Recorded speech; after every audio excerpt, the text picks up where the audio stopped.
삶의 전부를 주관하시고 섭리하시는 하나님 아버지, 인생의 험한 바다를 항해하는 저희들에게 신이 등대가 되어주시고 나침반이 되어주시니 감사합니다.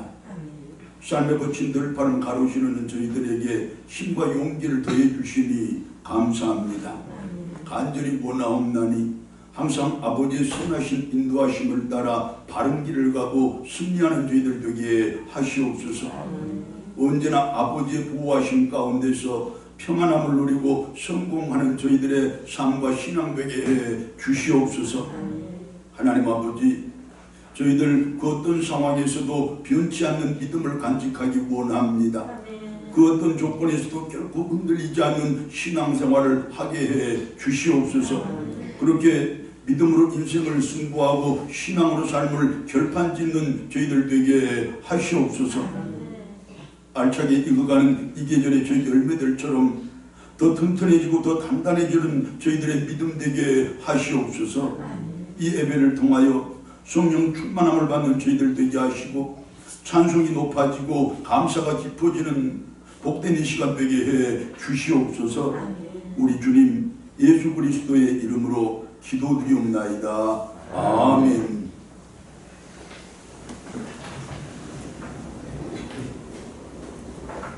사도신경으로 신앙 고백드립니다. 나는 전능하신 아버지 하나님 천지의 창조주를 믿습니다. 나는 그의 유일하신 아들 우리 주 예수 그리스도를 믿습니다.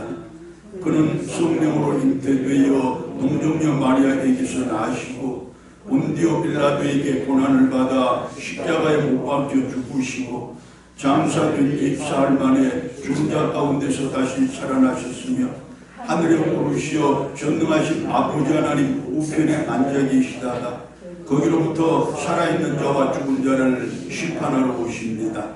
나는 성령을 믿으며 거룩한 공교회와 성도의 교제와 죄를 용서받는 것과 몸의 부활과 영생을 믿습니다. 아멘. 교동문 42번입니다.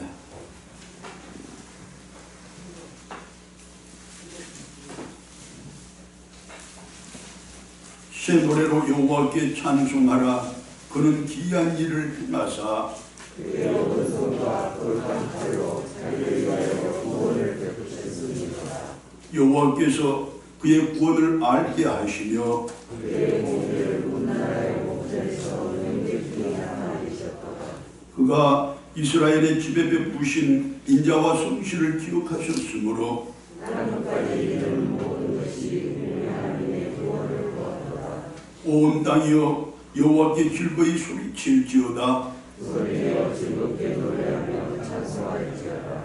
수금으로 여호와를 노래하라. 수금과 음성으로 노래할지어다. 나팔과 호각 소리로 왕이신 여호와 앞에 즐겁게 소리칠지어다. 바다와 그의 충만한 것과 세계와 그의 거룩한 땅은 다 외칠지어다.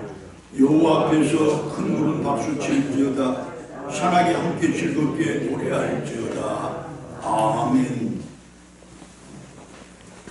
찬송가 183장 같이 부릅니다.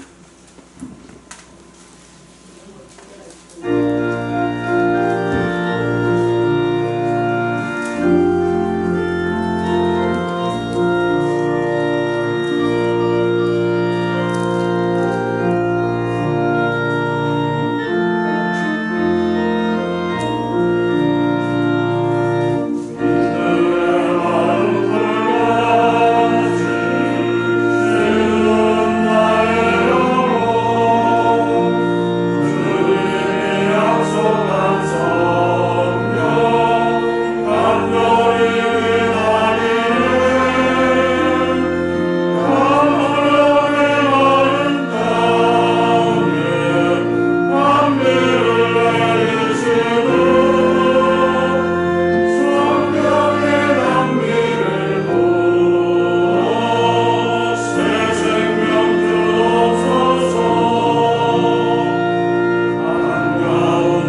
아버지, 하나님께서 우리를 창조하셨고 우리의 아버지가 되십니다. 내 영혼의 갈급함과 빈곤함을 아시는 하나님, 이 시간 주님이 주시는 생명의 양식을 구하며 나아왔습니다. 우리의 모든 두려움과 염려를 아시는 하나님, 주님의 날개 그늘 아래 쉼을 얻기 위하여 나왔습니다. 우리의 장래길을 다 아시는 하나님, 우리의 날에 소망과 기쁨이 넘치게 하여 주시옵소서. 한 주 주님 앞에 산다고 하였지만 실상 육신의 필요와 만족만 추구하였음을 고백하오니 용서하여 주시옵소서. 영적 배고픔을 하나님의 음성 듣는 것으로 채우기보다 육신을 즐겁게 하는 오락과 허탄한 세상의 것으로 채웠음을 고백하오니 불쌍히 여겨 주시옵소서. 우리의 무능과 무력이 우리의 영적 게으름과 회개치 않는 마음 때문임을 이 시간 고백합니다. 우리를 긍휼히 여기시고 하나님이 쓰실 만한 하나님의 사람으로 거듭나게 하옵소서. 하나님 나라의 구경꾼이 아니라 진정 일꾼 되게 하여 주시옵소서. 하나님 아버지, 세상은 전쟁의 참혹함, 수없는 불행한 사건과 죽음의 소식들로 매일 매순간 우리를 두려움과 낙담으로 이끌어갑니다. 하나님은 보이지 않고 교회도 이 세상의 죄와 어둠을 밝히기에 너무 힘이 없는 것 같습니다. 진정 참된 평화보다 미움과 불신, 적대와 분쟁이 가득한 이 땅을 주님께서 불쌍히 여기시고 고쳐주시옵소서. 우리로 들꽃교회 지체들로 불러놓으신 하나님 아버지, 연약한 우리를 주님은 다 아시오니 우리를 성령의 권능으로 일으켜 세워 주시옵소서. 우리의 마음을 넓히사 우리의 가족과 자녀와 친척과 동료들에게 주의 복음을 담대히 증거할 수 있게 하옵소서.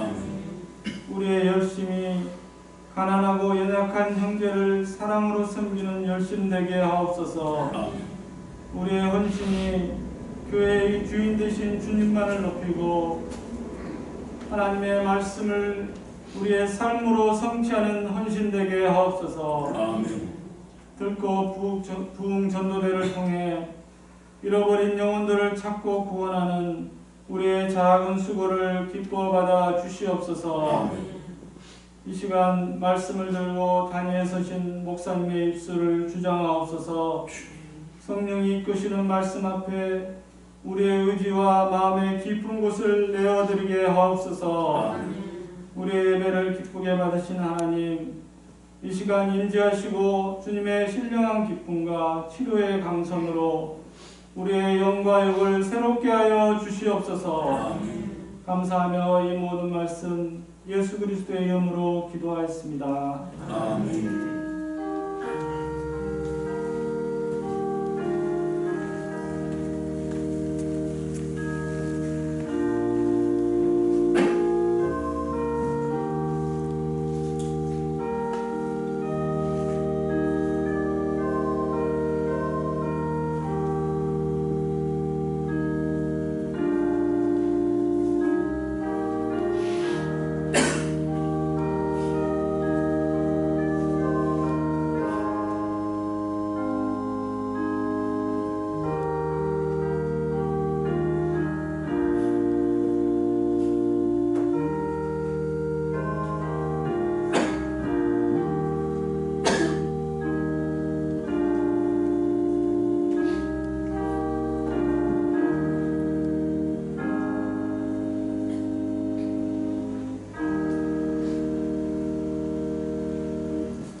하나님의 말씀 베드로전서 5장 1절로 11절의 말씀입니다.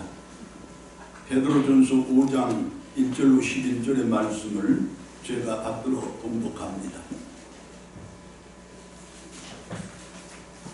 너희 중 장로들에게 권하노니 나는 함께 장로된 자요 그리스도의 고난의 증인이요 나타날 영광에 참여할 자니라. 너희 중에 있는 하나님의 양무리를 치되 억지로 하지 말고 하나님의 뜻을 따라 자원함으로 하며 더러운 이득을 위하여 하지 말고 기꺼이 하며 맡은 자들에게 규장하는 자세를 하지 말고 양무리의 돈이 되라. 그리하면 목자장이 나타나실 때 시들지 아니하는 영광의 관을 얻으리라. 젊은 자들아, 이와 같이 장로들에게 순종하고 다 서로 겸손으로 우리를 동이라. 하나님은 교만한 자를 대적하실 때 겸손한 자들에게는 은혜를 주시느니라. 그러므로 하나님의 능하신 손 아래에서 겸손하라. 때가 되면 너희를 높이시리라. 너희 염려를 다 주께 맡기라. 이는 그가 너희를 돌보심이라. 근신하라. 깨어라. 너희 대적 마귀가 우는 사자같이 두루다니며 삼킬 자를 찾나니 너희는 믿음을 굳건하게 하여 그를 대적하라. 이는 세상에 있는 너희 형제들도 동일한 고난을 당하는 줄을 알미라. 모든 은혜의 하나님 곧 그리스도 안에서 너희를 부르사 자기 영원한 영광에 들어가게 하신 이가 잠깐 고난을 당한 너희를 친히 온전하게 하시며 굳건하게 하시며 강하게 하시며 터를 견고하게 하시리라. 권능이 세세무궁하도록 그에게 있을지어다. 아멘. 우리가 아는 바 그대로 믿음은 구원의 절대 조건이자 필요 충분 조건입니다. 다시 말해서 믿음만 있으면 그것 하나면 구원을 받을 수가 있다는 말씀입니다. 자, 그런데 성경은 그 믿음이라고 다 똑같은 믿음이 아니라고 우리를 가르쳐 줍니다.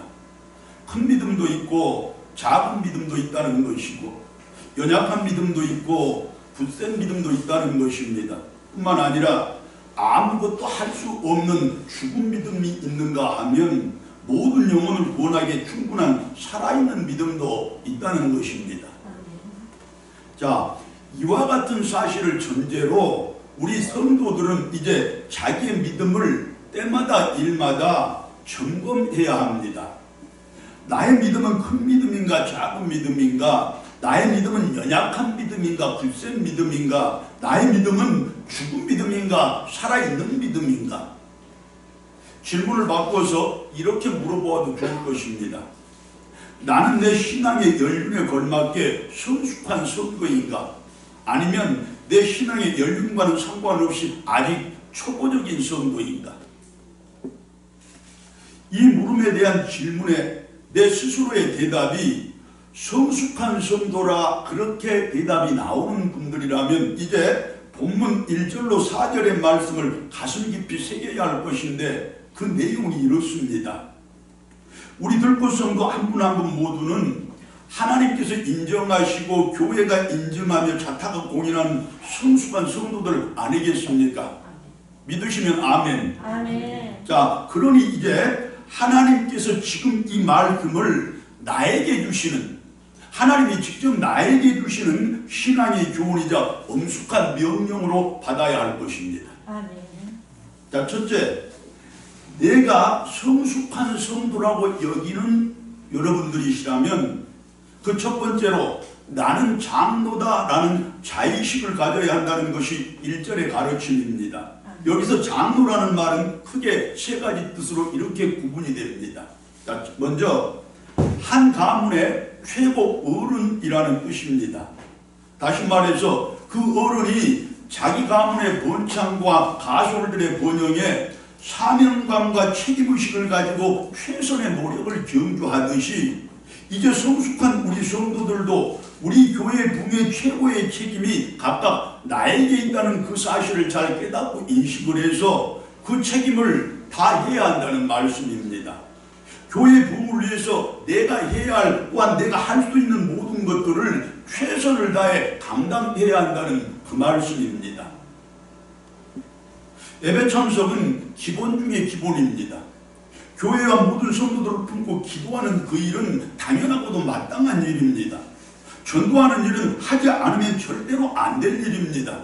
교회 섬기고 헌신하며 봉사하는 일은 결코 특별한 일이 아니라 내가 숨을 쉬고 밥을 먹고 물을 마시는 그것처럼 일상적인 일이 되어야 하고 삶 그 자체가 되어야 한다는 말씀입니다. 자, 장로라는 그 말의 두 번째 뜻은 한 지파의 최고 연장자라는 의미입니다. 즉 연장자가 곧 자기 지파에 속한 모든 사람들의 삶과 신앙의 모범이 되듯이 우리들도 서로서로의 교회의 다른 성도들에게, 특히 내 자녀들을 비롯한 믿음의 후세들에게 삶과 신앙의 모범이 되어야 한다는 것입니다. 여러분, 모범이 되고자 하는 성도라면 하나님께서 정하신 이 예배 시간을 내 마음대로 또는 내 형편과 처지를 핑계로 그 밖에 또 다른 여러 가지 사정들이 있을지라도 결코 늦거나 또 어기지 않을 것입니다. 분명히 말씀드립니다. 이제부터 다음 주간부터 주일 예배를 맞아 교회에 나올 때는 꼭 20분 전에 나오셔서 약 10분 동안 서로 친교도 하시고 여러 가지 일도 돌보시다가 예배 10분 전에는 모든 활동을 멈추시고 하나님 앞에 나와서 경건하게 예배를 준비하시는 우리 교회 되기를 바랍니다. 아멘. 자, 또 모범이 되고자 하는 성도들이라면 신앙생활에 따른 여러 가지 부담을 결코 회피하지 않을 것입니다. 직장과 사업 등의 삶의 분주함 때문에 내가 시간을 내는 데 많은 제약이 따르겠지만 그럼에도 불구하고 이처럼 예배에 참석하고 전도의 대회에 참여하고 섬김과 봉사에 앞장서는 등의 공동체적으로 행하는 신앙생활에 결코 소홀함이 없을 것이라는 말씀입니다. 또 한 가지, 각자의 형편과 처지에 따라서 경제적인 어려움이 없지 않겠지만, 아니 실이 어려울지라도 하나님께서 명령하신 11조를 드리는 일 등의 교회의 활동과 선교사업에 필요한 비용 부담에도 적극적으로 참여하게 될 것이라는 말씀입니다. 모범이 되고 본이 되어야 할 일이 어디 이것들 뿐이겠습니까? 교회에서 누구를 만날지라도 내가 먼저 공손하게 인사를 하고 활짝 웃는 낯으로 서로를 대하며 그렇게 애절바른 태도로 서로를 높이는 그 일 등에 우리가 평상시에 가볍게 여기고 대충 넘겼던 그 일들을 조금만 더 마음 쓰고 조금만 더 정성을 쏟고 조금만 더 잘해낼 수 있다면 얼마든지 내가 신앙생활에 모범이 되고 본이 될 수 있다는 가르침입니다. 또한 장로는 양떼를 책임지는 목자라는 뜻입니다. 다시 말하면 사탄의 괴계 및 이단과 사이비의 공격으로부터 우리 교회를 잘 보호하고 우리 성도들의 삶의 건전함과 신앙의 건강함을 책임질 줄 아는 그런 성도가 바로 장로라는 말씀이고 성숙한 신앙이라는 뜻입니다. 그렇습니다, 여러분. 우리 교회에 속한 성도들이 다 마찬가지겠지만 특히 우리 장로님들을 비롯한 교회의 중직자들은 우리 교회가 외형적으로도 재정적으로도 그리고 예배와 전도 선교 등의 교회의 활동에 있어서도 건강하고 튼튼한 교회가 되도록 더 많은 땀과 눈물을 바쳐야 맞습니다. 더 힘써 섬기고 더 애써 헌신하고 더 많이 희생하고 더 열심히 기도해야 한다는 말씀인데 그렇게 어떤 경우에도 흔들리지 않는 우리 교회를 무슨 상황에서도 넘어지지 않는 우리 교회를 그처럼 건강하고 튼튼한 우리 교회를 만드는데 중심이 되고 앞장이 되어야 한다 그 말씀입니다.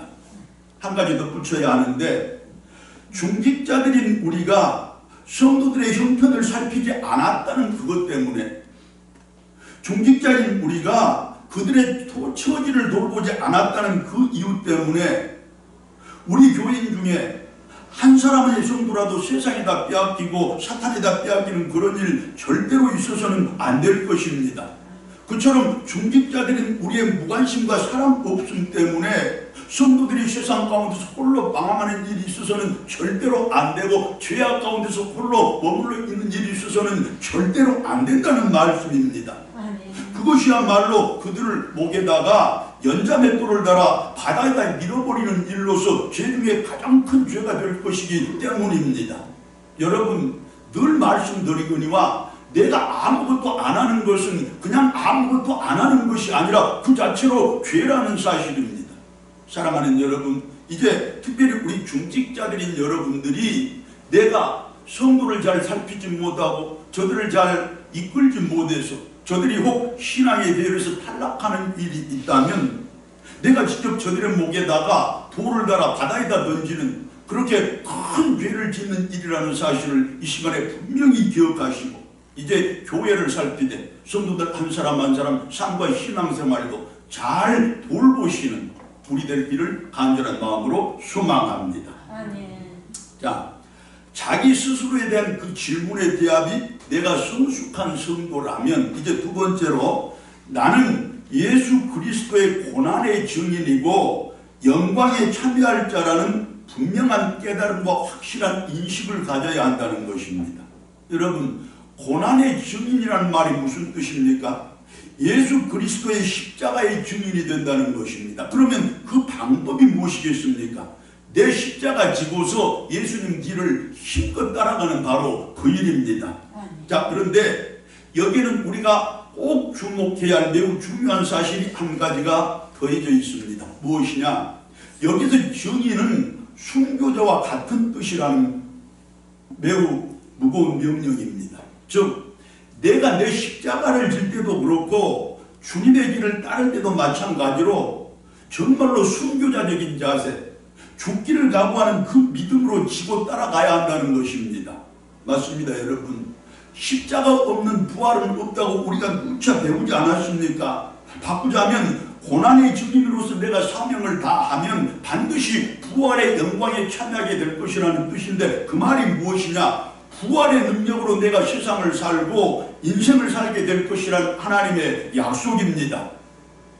여러분, 성도로서 져야 할 교회라는 십자가와 복음이라는 십자가도 있고 사람으로서 져야 할 부모라는 십자가와 자식이라는 그 십자가도 있고 사회인으로서 져야 할 직업이라는 십자가와 사회적 의무라는 십자가도 있고 그 밖에도 인간관계 및 이해관계에 따른 수많은 십자가가 더 있을 것이며 그리고 그것들이 하나같이 내가 감당하기가 버거울 것들이면 물론이겠지만 그러나 여러분 죽기를 각오하면 내가 무엇을 못 지겠습니까?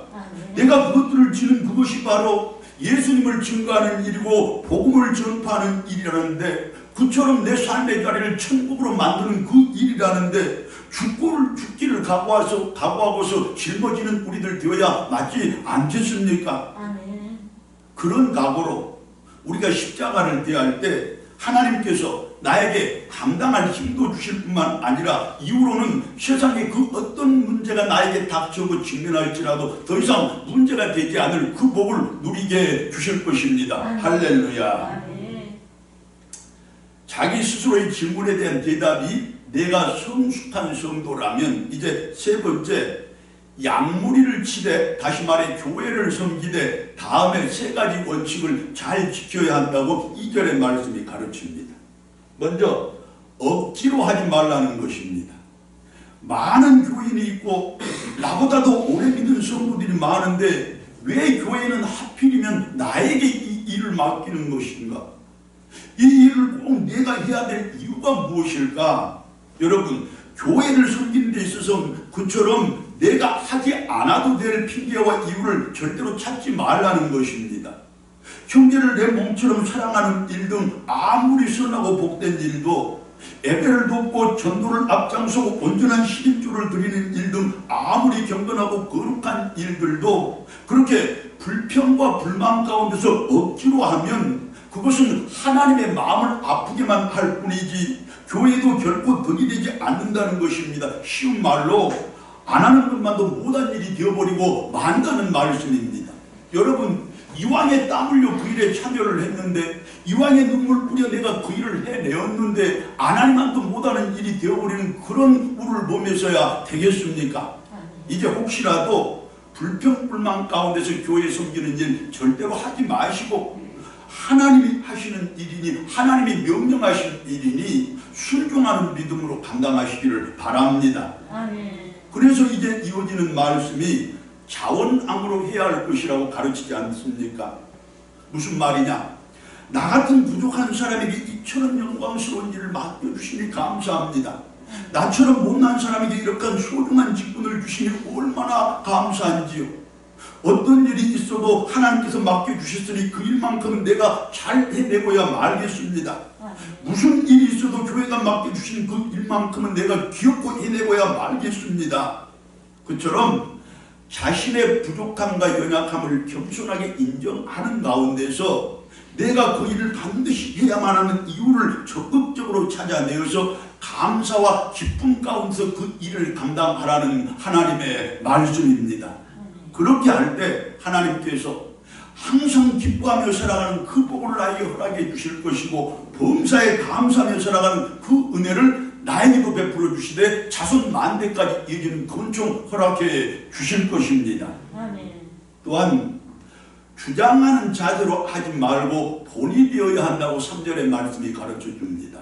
여기서 주장하는 자세는 내가 직분이 있고 직책이 있을 것인데 그것을 앞세우거나 내세워서 다른 성도들을 함부로 대하는 일을 뜻하는 말입니다. 자, 그래서 교회 안에서는 누가 누구에게라도 반드시 예의를 지켜야 한다는 가르침이고, 모두가 서로를 존중해야 된다는 것입니다. 특별히 언어 사용에 있어서 신중해야 할 것이로되 항상 내 입술에 파수꾼을 세울 줄 아는 그 지혜로움이 있어야 한다는 가르침입니다. 또한 본이 된다는 것은 내가 말에 있어서도 행동에 있어서도 예수님의 향기를 풍기는 거룩하고 경건한 성도가 되어서 바울 사도가 옛날 고린도 교회 성도들에게 그렇게 할 수 있었듯이 온 교회와 모든 성도들 앞에서 이제 내가 예수님을 본받은 그것처럼 여러분들은 나를 본받으십시오, 그렇게 당당하게 외칠 수 있는 성도들이 되라는 것입니다. 그것이 바로 장로가 갖추어야 할, 다시 말하면 성숙한 성도가 갖추어야 할 신앙의 인격이라는 가르침입니다. 여러분, 제가 목사로서 평생에 원하고 날마다 기도하는 바가 바로 이 일입니다. 내가 예수님 잘 본받아 예수님의 참된 제자 되었으니 여러분들은 나를 본받으십시오. 그러면 여러분들도 예수님의 참된 제자 될 수 있을 것입니다. 이 말을 교회 앞에서 날마다 당당하게 외칠 수 있는 이 목사 되도록 여러분 모두가 함께 기도로서 힘을 보태 주시기를 바랍니다. 할렐루야. 자, 스스로에 대한 대답이 성숙한 성도들이라는 그 사람들에게 주시는 하나님의 교훈들이 바로 이와 같은데, 자, 그럼 그 대답이 이제 저는 초보적인 성도입니다 라는 성도라면 어떤 것들을 가슴에 담고 또 새겨야 하겠습니까? 먼저 5절의 말씀이 장로들에게 순종하라 그렇게 말씀합니다. 그러니까 아직 내가 성숙하지 못한 성도라고 그렇게 판단이 되시거든 성숙한 성도들을 바라보면서 저들의 신앙의 본을 따라 저들에게 순종할 줄 알라, 그 가르침입니다. 자, 이 말을 구체적으로 쪼개보면 먼저 연장자, 다시 말하면 나이 많으신 분들에게 나이 대접하라는 것입니다. 다시 말하면 사회적인 규범도 잘 준행하는 성도들이 되어야 맞다는 것입니다. 여러분, 나이 대접 못하고서는 절대 애절 바르게 지킬 수 없습니다. 나이 대접 못하고서는 훗날 내가 내 자녀들을 비롯한 후세들에게 절대 존경받지 못합니다.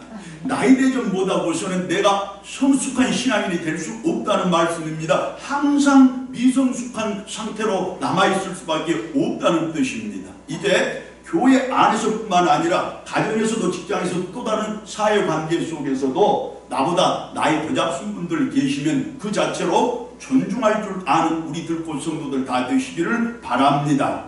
그 다음에 장로에게 순종하라는 말의 두 번째 뜻은 오래 믿은 성도들의 신앙의 연륜을 인정하라는 의미입니다. 여러분, 오래 교회를 섬긴 그분들의 섬김이 바탕이 되고 그분들의 헌신과 희생이 바탕이 되어서 지금 우리들이 이처럼 그런대로 편안한 생활 속에서 그런대로 편안한 환경 가운데서 예배드리는 복을 누리고 있지 않습니까? 그런데 그분들의 그 연륜을 인정해 주지 않는다면 우리 교회의 근본을 부정하는 것이고 내 신앙의 기초를 부정하는 것이 아니고 무엇이겠습니까? 여러분, 이제 어떤 이유에서든 신앙생활 오래 하고 교회를 오래 섬기신 분들은 충분히 존중받을 이유가 있습니다. 할렐루야. 아멘. 그리고 또 한 가지는 교회의 직분을 존중하라는 것입니다. 여러분, 교회에 나오면 여러 가지 직분이 있어 우리가 그 직분을 가지고 누군가를 호칭할 것인데 이 직분은 내가 드린 것도 아니고 교회가 준 것도 아니고 하나님이 내리신 것이라는 사실을 우리가 기억해야 합니다. 그리고 우리가 이제 교회에서만큼은 그 직분을 가진 그 사람을 바라보지 말고 직분을 주신 하나님을 바라보면서 그 직분을 존중할 줄 아는 우리들이라는 것입니다. 이것이 바로 아직 내가 성숙한 성도가 되지 못했다고 여기는 성도들이 반드시 마음에 새겨야 할 교훈입니다. 그리고 또 한 가지, 겸손으로 허리를 동이라고 역시 5절의 말씀이 가르쳐 주는데, 이 말은 삶의 실제로, 즉 구체적인 생활의 겸손으로 네 신앙을 나타내 보여라, 이런 뜻입니다. 여러분, 한 번 더 반복되는 예화로 그 겸손을 설명해 보겠습니다. 저 유명한 아프리카의 성자 슈바이처 박사가 아프리카에 죽어가는 영혼들을 위해서 모금 활동을 하던 중에 자신의 고향인 독일인 알자스로 가게 되었을 때의 이야기입니다. 그 유명한 슈바이처 박사가 이제 고향으로 온다는 소식에 알자스 지방의 그 기차역은 그를 보려고 몰려든 인파로 그야말로 인산인해를 이루었습니다. 기차가 역으로 들어오자 환영객들은 모두가 하나가 되어서 전부 기차의 1등칸 앞으로 몰려들었습니다. 그들의 생각에는 그처럼 세계적인 인물이고 그처럼 유명한 슈바이처 박사와 가족들이니까 당연히 1등칸에 타고서 올 것이라고 그렇게 생각하지 않았겠습니까? 그러나 어찌된 일입니까? 1등칸에 승객이 다 내렸는데도 불구하고 슈바이처와 그 가족들의 모습이 보이지를 않는 것입니다. 이제 환영객들은 약속이나 한 것처럼 우르르 2등칸으로 달려갔습니다. 그런데 2등칸에서도 슈바이처 박사가 내리지를 않는 것입니다. 그렇게 우왕좌왕하고 있는 가운데 3등칸에서, 그것도 맨 꼴찌로 슈바이처 박사와 그 가족들이 내렸습니다. 환영객들이 일체히 그 3등칸을 향하여 우르르 몰려가지 않았겠습니까? 몰려간 그들이 이제 슈바이처 박사에게 원망이나 한 것처럼 이렇게 묻습니다. 아니 박사님처럼 유명한 분이 어찌 1등칸에 타지 않고 이처럼 3등칸에 타서 오셨습니까? 슈바이처 박사가 웃음을 띤 얼굴로 그들에게 말했습니다. 그런데 그 말이 그들 모두의 마음을 감동시키기 충분한 한마디였습니다. 4등칸이 있어야지요. 이 기차에는 4등칸이 없었습니다. 그래서 할 수 없이 3등칸을 탈 수밖에 없었습니다. 여러분, 슈바이처 박사를 슈바이처 되게 한 것은 그의 유명한 우술이나 음악적인 자질 같은 세상적인 자랑거리가 아니었습니다. 다른 그 무엇도 아닌 그와 같은 그의 겸손함이 바로 그를 그처럼 위대한 사람으로 세워냈던 것입니다. 자, 그래서 하나님께서는 겸손한 자들을 사랑하는 것 아니겠습니까? 오늘의 말씀처럼 그들에게 복 주시기를 기뻐하고 은혜 주시기를 즐겨하실 뿐만 아니라 그들에게 오늘도 동일한 복을 약속을 하십니다. 겸손한 자들에게 하나님이 약속하신 복, 첫 번째는 잠언서 15장에 존귀한 자가 되게 해주신다는 복입니다. 하나님께 인정받고 사람들에게 존경받되 하나님의 귀한 일에 크게 쓰임받는 사람들이 되게 하겠다는 것입니다. 여러분, 내 인생 살아가면서 사랑하는 내 자녀들에게 존경받는 그 일처럼 기쁘고 감사한 일이 어디가 있겠습니까? 그런데 겸손하게 살아갈 때 하나님이 그런 사람 되게 해주신다는 약속 아니겠습니까? 잠언서 29장은 영예를 얻게 한다는 것인데, 나를 만나는 모든 사람들의 입술을 통해서 내가 높여지되 무엇보다도 하나님의 이름이 불려지는 그곳에서마다 내 이름도 불려지는 놀라운 은혜를 허락하신다는 약속의 말씀입니다. 사랑하는 여러분, 겸손한 삶을 살아내셔서 하나님의 이름이 불려진 세상 모든 곳에서 내 이름이 불려지고 사랑하는 내 자녀들의 이름이 불려지는 그 놀라운 복도 내가 쌓기를 축원합니다. 욥기서 22장의 말씀은 구원을 받게 될 것이라는 약속인데, 여러분, 하나님께서 이미 우리들에게 영생과 천국을 보증해주고 보장해 주시지 않았습니까? 그런데 중요한 것은 그 천국을 지금 바로 이 자리에서부터 누리게 해주신다는 약속의 말씀입니다. 여러분, 내가 겸손해지면 우리 가정 천국 됩니다. 내가 겸손해지면 우리 교회 천국 됩니다. 내가 겸손할 때 내 직장, 내 다른 삶의 자리 전부 하나님의 나라가 완성되는 귀한 복이 있을 것입니다. 그리고 시편 10편의 말씀은 소원을 이루게 해주신다는 약속입니다. 여러분, 오늘 이 거룩한 주일에 거룩한 이 예배자로 이 자리에 나오시면서 무슨 소원 품고 나오셨습니까? 어떤 기도의 제목을 가지고 나오셨습니까? 그리고 내 삶에, 내 인생에 가장 시급히 풀리고 해결돼야 할 그 문제들이 무엇이고 어떤 것입니까? 하나님께서 친히 이루어 주시되 직접 풀어주시고 해결해 주실 것입니다. 할렐루야. 아멘. 부유한 삶을 살게 해주시겠다고 시편 22편의 말씀이 약속을 하는데, 육신의 배부름과 편안함은 물론이고 10년의 평안함과 자유로움, 그리고 영혼의 충만함, 거기에 더해서 인간관계의 원만함과 화목감까지도 겸손한 자들에게 하나님께서 복으로 허락하신다는 것입니다. 더하여 시편 149편은 그 인생을 아름답게 하시되 세상에서 가장 아름다운 인생 되게 해주신다는 약속을 더하시는데, 여러분, 내가 가는 길마다 평탄한 길 되고, 내가 하는 일마다 형통함의 귀한 복을 누리고, 내가 만나는 사람들마다 순적한 사람들 되게 하고, 무엇보다도 지금 내가 있는 이 자리가, 지금 내가 하고 있는 이 일이, 지금 내가 만나고 있는 이 사람이 진정 나에게 기쁨이 되고 감사의 조건이 되는 그 놀라운 복을 주시겠다는 그 약속입니다. 다 내 것 삼기를 바랍니다. 아멘. 그리고 하나님께서 이제 끝으로 오늘 5절의 말씀으로 겸손한 자들에게는 하나님의 은혜를 받게 하신다는 것인데, 여러분, 성경에 수많은 은혜로운 말씀들이 있고 은혜로운 약속들이 있지만 은혜 중에 최고의 은혜가 다름 아닌 은혜 그 자체 아니겠습니까? 그리고 은혜는 선하고 아름다운 것입니다. 여러분, 내 인생 가운데서, 내 삶 가운데서 누군가가 본받을 만하고 누군가가 따를 만한 선하고 아름다운 요소가 있으면 그것이 내가 겸손하게 살아서 하나님이 주신 선물인 것으로 깨닫기를 바랍니다. 그리고 은혜는 너그럽고 포근한 마음입니다. 내가 준 것도 없는데, 내가 베푼 것도 없는데, 나에게 특별한 것도 없는데 내 주변에 좋은 사람들이 많이 몰려드는 그 복이 혹시 나에게 있거든. 그것도 내가 겸손하게 살았더니 하나님이 그런 은혜를 나에게 베풀어 주시더라 아시는 여러분들 되시기를 바랍니다.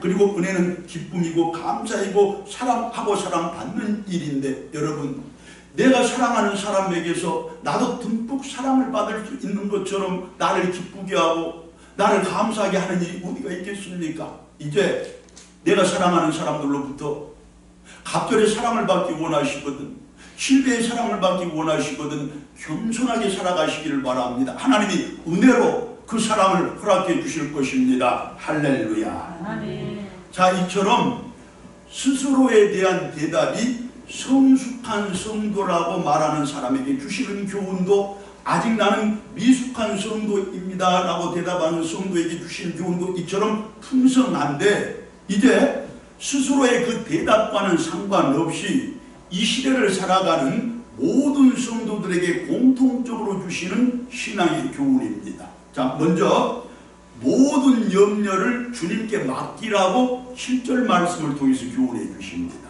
자, 삶에 필요한 모든 것을 다 채워주실 하나님이심을 믿으라는 것입니다. 항상 더 좋은 것 주시고 언제나 가장 좋은 것 주시는 하나님이심을 굳게 믿고 그분께 내 전 존재 삶의 모든 것을 다 한번 의탁해 보라는 것입니다. 그러면 하나님께서 직접 나를 돌보아 주실 것인데, 언제나 나에게 관심을 집중시켜 주시고 항상 내 인생길을 동행해 주시고 내 인생을 전적으로 책임져 주실 뿐만 아니라 나에게 무한하신 사랑을 베풀어 주시되 그 사랑이 하나님의 약속처럼 내 자손 만대까지 이어지는 그 복을 주시겠다는 것입니다. 여러분, 이 정도면 나를 하나님께 맡길만 하지 않겠습니까? 그 믿음, 우리 모두의 믿음 되기를 바랍니다. 아멘. 두 번째, 근신하라고 8절의 말씀이 교훈을 합니다.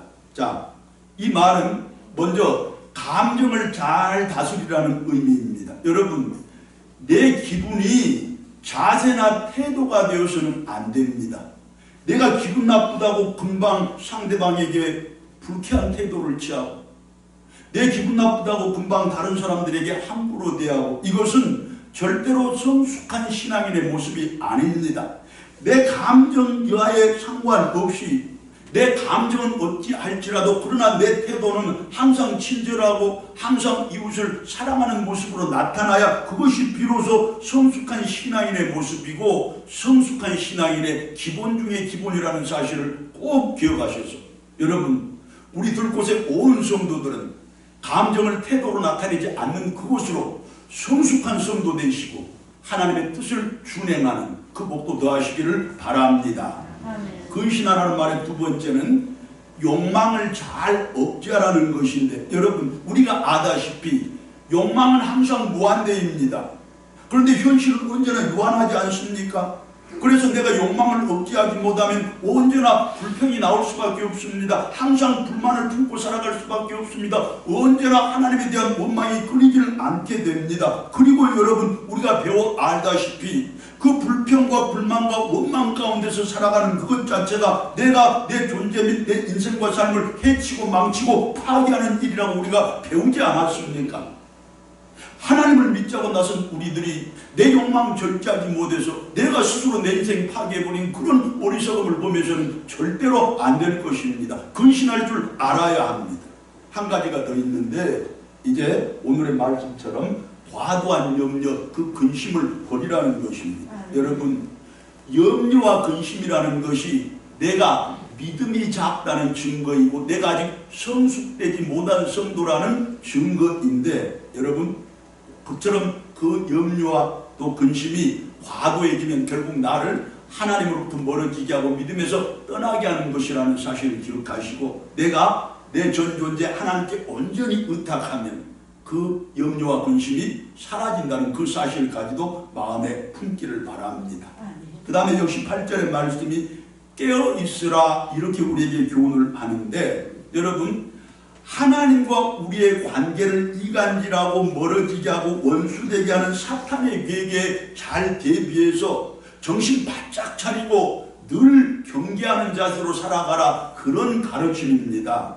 또한 내 육신의 잠을 깨고 삶의 나태함과 생활의 게으름을 극복해내라는 것입니다. 중요한 사실은 내 영혼의 경각심도 내 마음의 각성도 내가 육신의 잠을 깨는 거기서부터 시작한다는 사실도 우리가 알아야 합니다.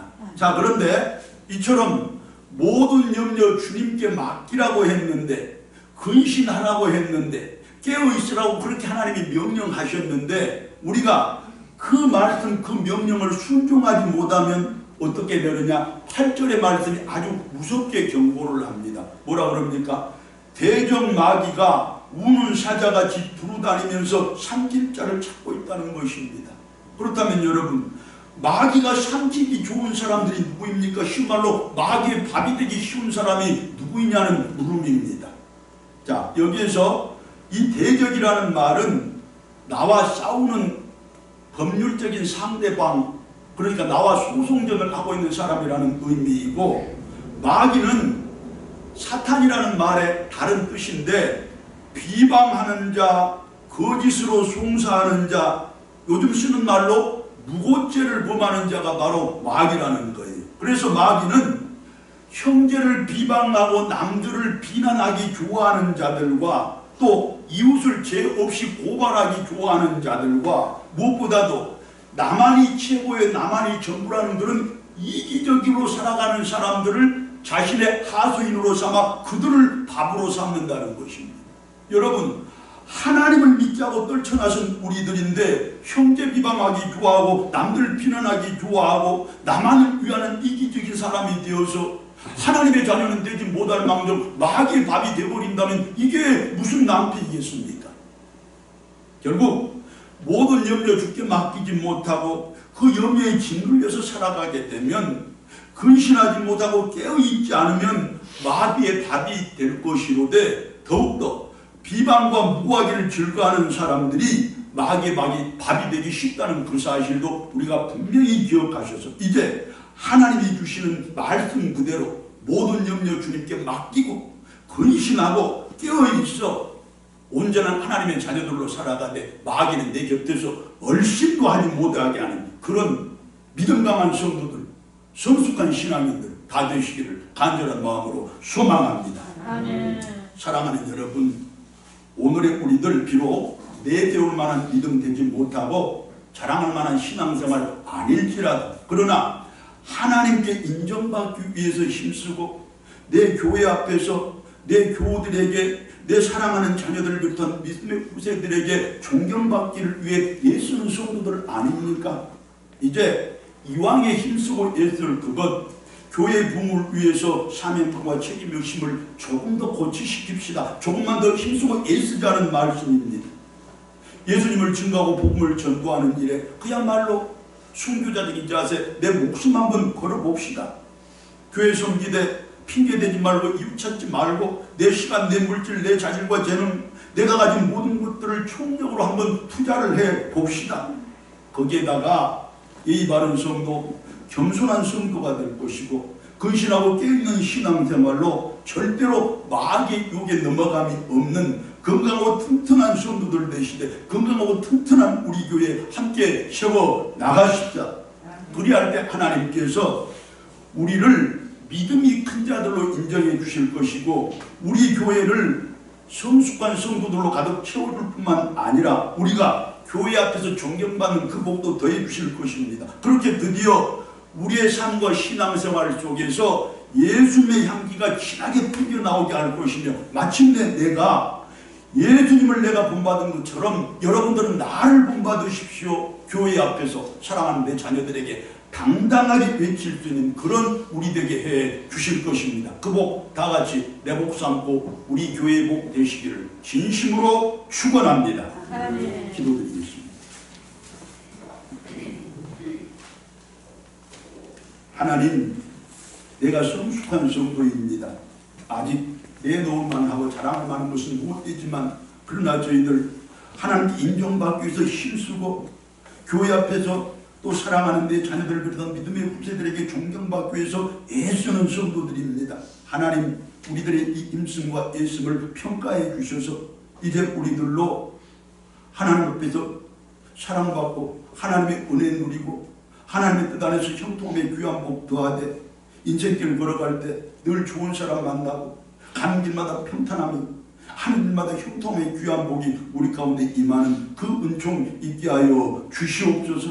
하나님, 무엇보다도 내가 예수님 본받은 것 같이 여러분들은 나를 본받으십시오. 이 말을 무엇이든지 당당하게 외칠 수 있는 그런 성도들, 그런 성숙한 신앙인들로 다 세워 주시옵소서. 성숙한 신앙인들이 가득 차는 우리 교회가 되어 건강하고 튼튼한 우리 교회로 이 세상 속에서 하나님이 맡기신 사명 다 감당하는 그 복 누리게 하여 주시옵소서. 우리 주님 예수 그리스도의 이름으로 기도드리옵나이다.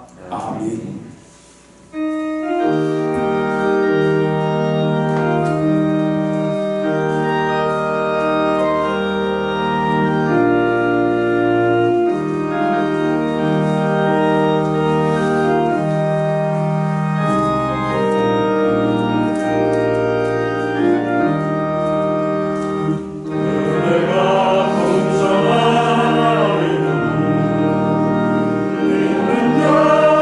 사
하나님의 뜻대로 교회 잘 섬기고 복음에 헌신하고 내 형제와 이웃을 내 몸처럼 사랑하는 등의 신앙의 덕목들 잘 지켜내는 성숙한 성도들 되게 해주셨음을 진심으로 감사합니다.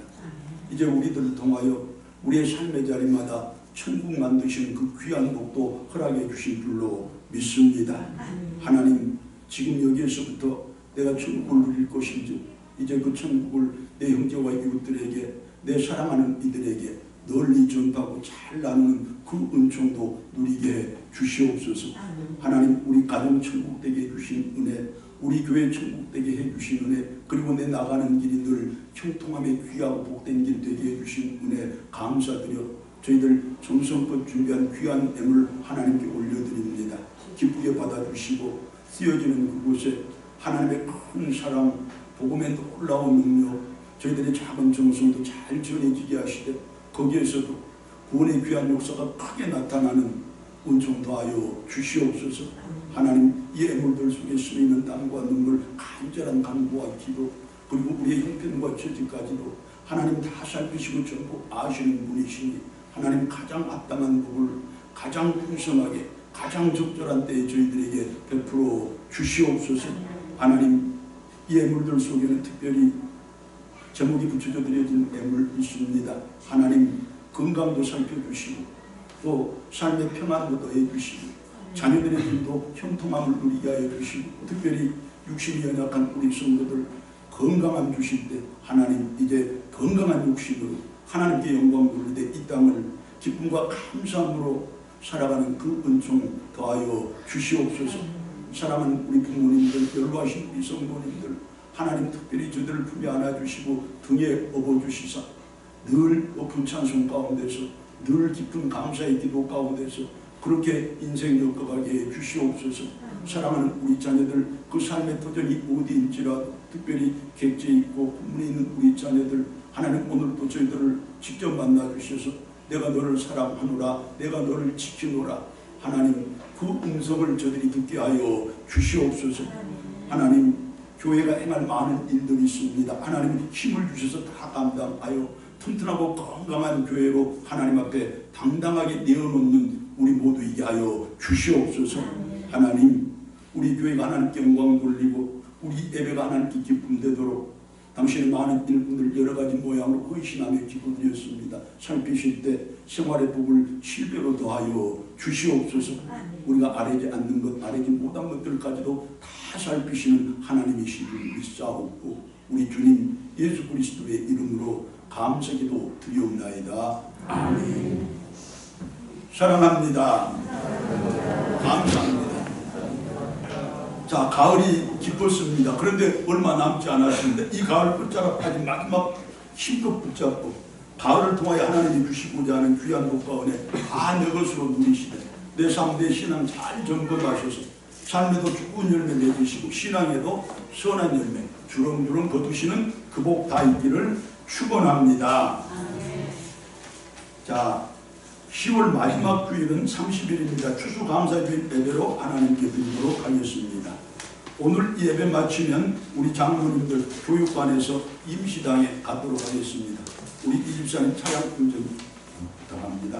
자, 그 다음에 10월은 제가 10월 첫 주부터 강조했습니다만은 교단과 온 교회가 앞장서서 총력으로 전도하는 달입니다. 우리도 전도에 힘쓰는 성도들 되시고 우리 들고 부흥전도대를 위해서 열심히 기도하시고 참여하시는 우리 성도들 되어서 이 10월이 가기 전에 내 입술과 내 발걸음을 통하여 전도의 선한 결실이 하나님께 드려지는 그 복 우리 모두가 함께 누리기를 진심으로 바랍니다. 여러분, 이제 코로나 팬데믹의 끝이 보이기는 합니다만 우리가 두려워할 것은 아닙니다만 그러나 마스크 착용이나 많은 사람이 모이는 그런 곳 자제하는 것 등으로 내 자신 잘 지키시고 이 마지막 가는 그 코로나에 내가 고생하는 일 없고 또 우리 가정이 우리 교회가 해를 입는 일 없도록 자기 자신을 잘 지키시고 관리하시기를 바랍니다. 사랑하는 여러분 한 분 한 분은 하나님께서 천하보다 귀하게 여기시는 분들입니다. 그 사를 아시고 나를 잘 지키시는 그것도 하나님께 영광 돌리는 일이라는 사실 다시 한번 기억하시고 이제 이 감사의 계절에 하나님께 교회에 가정에 그리고 나를 보내주신 그 복음에 우리 모두 감사함으로써 내 삶의 모든 것들이 전부 감사로 변화되는 그 복도 더하시기를 축원합니다. 이제 일어나셔서 335장 찬송 같이 부르겠습니다.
아버지의 크고 놀라우신 사랑과 성령님의 교통하심과 인도 구호하심이 내가 성숙한 신앙인이 되어 하나님께 온전히 쓰임받되 하나님의 교회 앞에서도 사랑하는 모든 성도들 앞에서도 특별히 사랑하는 내 자식들을 비롯한 믿음의 후세들 앞에서 당당하게 내가 주님을 본받았으니 나를 본받으라고 외칠 수 있는 성도들 되기를 다짐하고 소망하는 모든 믿음의 백성들과 그 가정들과 특별히 우리 자녀들 나아가는 길에 이 나라와 민족의 역사 위에 복음 전도자들과 저들의 사역의 현장 가운데 거룩한 날 거룩한 예배를 드리는 모든 교회들 위해 이제부터 영원토록 함께하옵기를 간절히 축원하옵나이다.